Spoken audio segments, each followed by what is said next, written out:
नमस्कार, मैं हूँ अन्नपूर्णा वाजपेयी। नए कदम विद अन्नपूर्णा वाजपेयी में आप सबका स्वागत करती हूँ।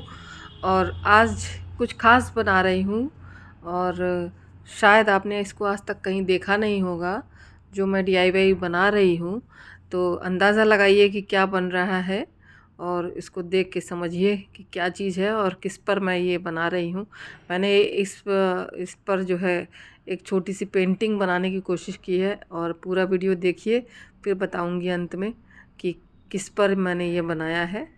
तब तक अंदाज़ा लगा करके आप लोग अगर अपना कमेंट में लिखेंगे तो मुझे अच्छा लगेगा।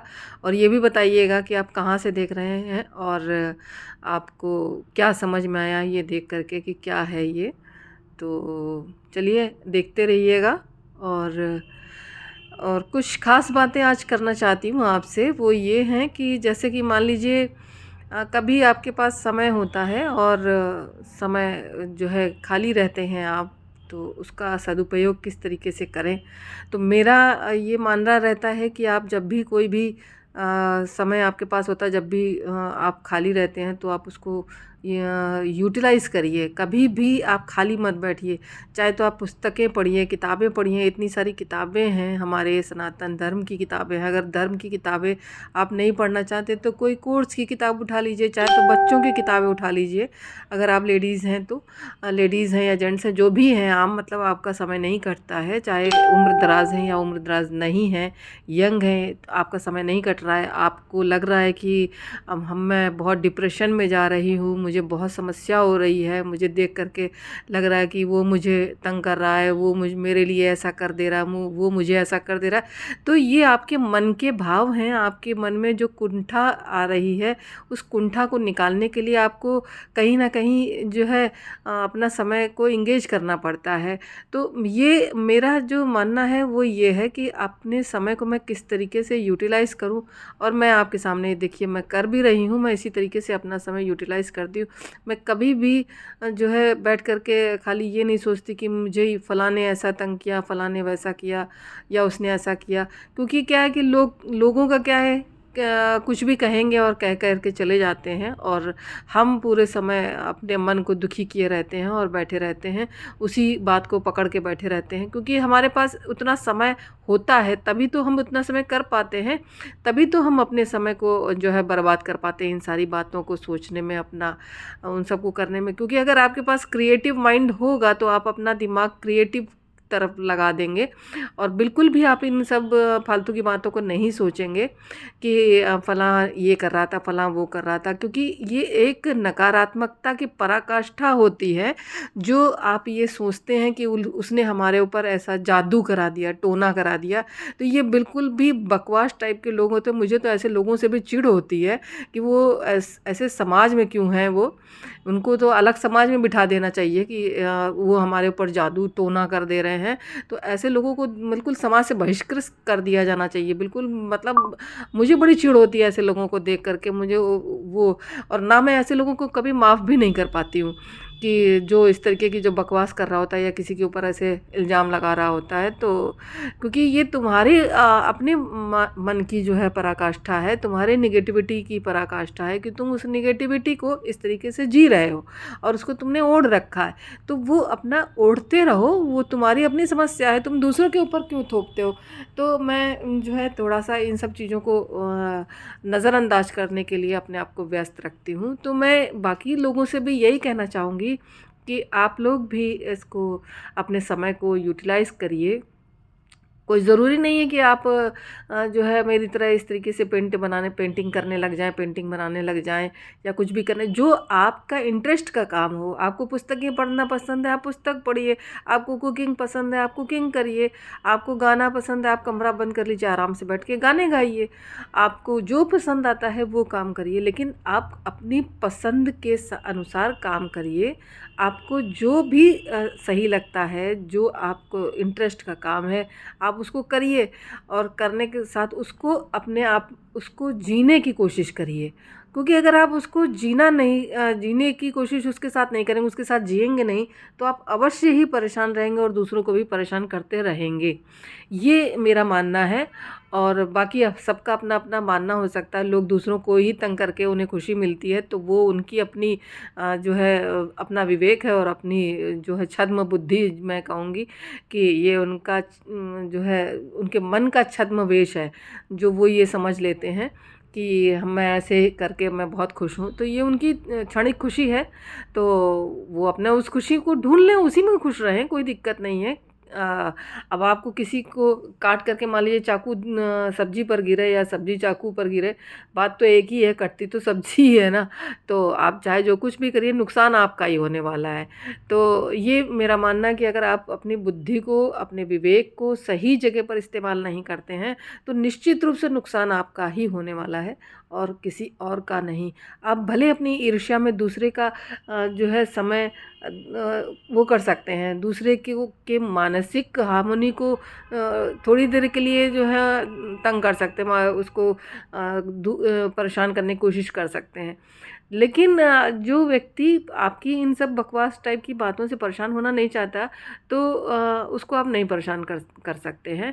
तो मेरा मानना ये है कि मैं ऐसे लोगों के बीच में ना तो उठती बैठती हूँ, ना मुझे पसंद है ऐसे लोग जो दूसरों को हमेशा परेशान करने की, हमेशा जो है नकारात्मक सोच में से घिरे रहते हैं।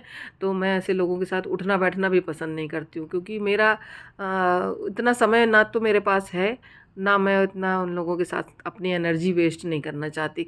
मैंने ऐसे आप लोगों को पिछले कई सारे वीडियो में बताया होगा, मैं आर्या की पाठशाला में भी अपना बताती रहती हूँ, मोटिवेशनल अपना थोड़ा बहुत बोलती रहती हूँ जो बच्चों के लिए, कि जो नकारात्मक लोग हैं उनसे हमेशा दूर रहिए, क्योंकि वे खुद तो नकारात्मकता से घिरे हुए हैं ही, और वो आपको भी नकारात्मकता में डुबो देते हैं। क्योंकि हाँ अरे मैं तो मर जाऊँगी, है तो मैं तो मर जाऊँगा, मुझे ऐसा हो जाएगा, मुझे वैसा हो जाएगा, ये घर बना है तो इसकी छत गिर जाएगी एक दिन और हम इसके नीचे दब के मर जाएंगे। अरे बेवकूफ़ हो, छत बनी है तो गिरने के लिए थोड़ा ना बनी हुई है, बनी है तो फिर आराम से वो जब तक उसका जीवन होगा तब तक रहेगी, उसी तरीके से जब तक आपका जीवन है तब तक आप रहेंगे। तो आप उसको आज आज को जिए ना, और क्यों दूसरों के साथ में अपना जो है अपनी नकारात्मकता थोप करके उसकी पॉजिटिव जो है ट्रंक्विलिटी को ख़त्म कर रहे हैं। तो मेरा इन सब चीज़ों के साथ में थोड़ा सा ये रहता है कि मैं ऐसे लोगों से दूर रहती हूँ, और मैं लोगों को भी यही सजेस्ट करती हूँ कि ऐसे लोगों से दूर रहिए। तो चलिए देखिए आप, मैं तो काफ़ी सारी बातचीत हो गई आप लोगों के साथ में। अब देखिए पेंटिंग मेरी कहाँ तक बन गई है, और चूँकि ये ग्लास है और अभी तक मैंने नहीं बताया है कि ये कौन सा ग्लास है। आप अंदाज़ा लगा लीजिए कि किस चीज़ का ग्लास है। मैं सबसे लास्ट में बताऊंगी यही चीज़ इसकी कि ये किस चीज़ पे बना है। अंत में पेंटिंग देखने के बाद तक आपको अगर नहीं समझ में आता है तो सबसे लास्ट में मैं बता दूंगी आपको कि मैंने ये किस चीज़ पे बनाया है। तो क्योंकि इस पे ये जो है जो मिरर है, जो इसका शीशा था वो थोड़ा चिकना है, तो इसके ऊपर थोड़ा मुझे रफ़ करना पड़ता है। रफ़ करके मैंने इसके ऊपर पेंटिंग बनाई थी, और मधुबनी बनाने का इस पे मैंने कोशिश किया था, लेकिन फिर भी वो सब मिली जुली पेंटिंग बन गई है मधुबनी स्टाइल लेकर के।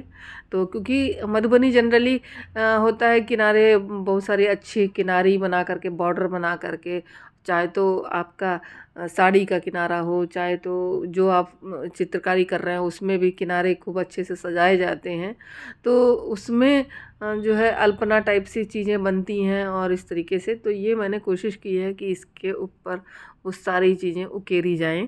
तो ये हमने जो है उसको बनाने का प्रयास किया है। एक पेंटिंग उस तरीके से बनाई हुई है। तो मैं अपना समय इनमें सब में लगाती रहती हूँ। हालांकि मेरे पास बहुत ज़्यादा समय नहीं रहता है, जितना समय रहता है वो सब मैं इन्हीं जगहों पर लगाती रहती हूँ। तो क्योंकि मैं, जैसा कि मैंने आपको एक दो बार बताया भी है कि मैं लेखिका भी हूँ, साहित्यकार हूँ, और जो है पार्टी में भी हूँ अपनी। तो जाहिर सी बात है कि मुझे समय अनुसार सभी जगह पर समय देना पड़ता है। तो उसके बावजूद भी चूँकि ये मेरा शौक़ है, घर को डेकोरेट करना, चीज़ों को सही से रखना और मेकओवर करते रहना, तो ये अक्सर आदत नहीं है मुझे वीडियोस बनाने की। तो मैं नहीं बनाती हूँ। कभी कभी बहुत सारी चीज़ें छूट जाती हैं, तो लोग जब मुझे बोलते हैं कि अरे आपने तो वो वाला वीडियो नहीं डाला, तो मैं बना लेती हूँ। और इसलिए हमारे जो साथी हैं, हमारे जो मित्र हैं, उनको भी हमारे वीडियोस का इंतज़ार नहीं रहता है। तो खैर धीरे धीरे आप लोगों के बीच में आने की वो आ जाएगी मुझे भी। तो ये हमारी पेंटिंग करीब करीब कंप्लीट हो रही है। अभी इसमें हालांकि काम बहुत सारा बाकी है, और ये जो इसकी किनारी है उसको मैं कंप्लीट कर रही हूँ। और अभी भी इसमें बहुत काम बाकी है, जो कि धीरे धीरे चल रहा है। 2-3 दिनों में मैंने ये पेंटिंग बनाई थी। 3-4 दिन मुझे लग गए थे इसको बनाने में, और बना करके अब करीब करीब ये अब कंप्लीट होने की कगार पे आ गई है। और फिर भी कोई भी चीज़ आप जब बनाते हैं तो उसमें आपको जब खुद ही आप बार बार निरीक्षण करते हैं, बार बार देखते हैं, तो आपको कहीं ना कहीं कुछ कुछ कमियां नज़र आती रहती हैं। तो जब उनको देखते हुए आप करते हैं, तो उन 2-3 बार देखते हैं, 4 बार देखते हैं, 10 बार, तो फिर उस कमियों को दूर करने का प्रयास करते हैं। तो यही मेरा बाकी लोगों से भी कहना है। बाकी जीवन में भी आप इस तरीके से कर सकते हैं। जब आप कई बारी किसी बात को बोलने से पहले आप सोचते हैं, तो 4 बार जब सोचते हैं तो आपको लगता है नहीं, मुझे ऐसी बात नहीं बोलनी चाहिए, क्योंकि अगर ऐसा मैं बोलूँगी या बोलूँगा जो भी हैं, तो इससे लोगों को नुकसान होगा, लोगों के मतलब हमारे संबंध खराब हो जाएंगे उनके साथ में। तो इसलिए आप सोच समझ कर बोलते हैं। तो उसी तरीके से मैं क्या हूँ कि मैं थोड़ी बहुत जल्दी माफ़ कर देती हूँ लोगों को, लेकिन लोग समझते हैं कि शायद मैं माफ़ कर देती हूँ तो मैं बड़ी बेवकूफ़ हूँ। मैं बेवकूफ़ नहीं हूँ। मैं इन सब चीज़ों को सिर पे बांध के रखना नहीं चाहती, क्योंकि मैं सोचती हूँ जीवन बहुत ज़्यादा बड़ा नहीं है। लंबा जीवन जीने से क्या फ़ायदा, थोड़ा जियो लेकिन उतना जितना जियो उतना जिंदा दिली से जियो। तो बाकियों का है कि कोई ऐसी बात नहीं होती है, आप जल्दी से माफ़ कर दें। लेकिन इसका मतलब ये नहीं होता है कि हम आपको माफ़ कर चुके हैं तो फिर हम आपके साथ संबंधों को सुधारना चाहते हैं, इसलिए ऐसा होता है।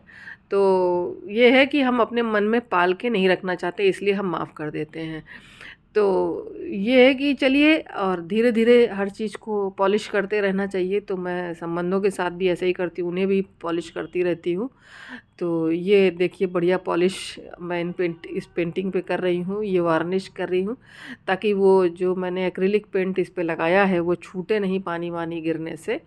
क्योंकि अब मैं इसको कहाँ रखूँगी, ये जब रखने के बाद मैं अब आपको इसका वीडियो दिखाऊंगी। और अभी भी शायद आप लोग इसको समझ नहीं पाए होंगे, जब रख जाएगा तब देख लीजिएगा कि ये कैसा है और कहाँ से क्या है, किस पर मैंने बनाया है ये। और जो है ये अब बन गई है करीब करीब पेंटिंग। तो अब मैं आप लोगों से कहना चाहूँगी कि अभी और भी हमारा जब अब ये रख जाएगा तब आप देखेंगे। तो मैं कहना चाहूँगी कि समय को आप सदुपयोग करें। समय की बड़ी कीमत होती है। यदि आप समय को इस तरीके से बर्बाद कर देते हैं लोगों को चिंता करके। तो ये देखिए मेरी पेंटिंग गार्डन में पहुंच गई है। ये मैंने गार्डन के लिए बनाई थी, और अब शायद आपको समझ में आ गया होगा कि ये मैंने किस चीज़ पे बनाया है। तो चलिए बता देती हूँ कि मैंने ये गाड़ी का जो सामने का शीशा था वो क्रैक हो गया था, उस पर मैंने ये पेंटिंग बनाई है। और अब मैं गार्डन में थोड़ा थोड़ा मेकओवर करती रहती हूँ, तो ये मेरा थोड़ा थोड़ा चल रहा है। हालांकि बहुत बड़ा गार्डन है मेरा, तो थोड़ा इस पे काम चलता ही रहता है। तो अभी मैं इसके ऊपर अभी धीरे धीरे कुछ कुछ करती रहती हूँ। तो अभी इस पर मैंने ये फ्रेम जैसा बना दिया है कि इसकी वो बना दी जाएगी, इस पर मैं मनी प्लांट चढ़ा दूँगी। तो दोस्तों कैसा लगा वीडियो ज़रूर बताना, और नए आए हो तो चैनल को सब्सक्राइब कर देना।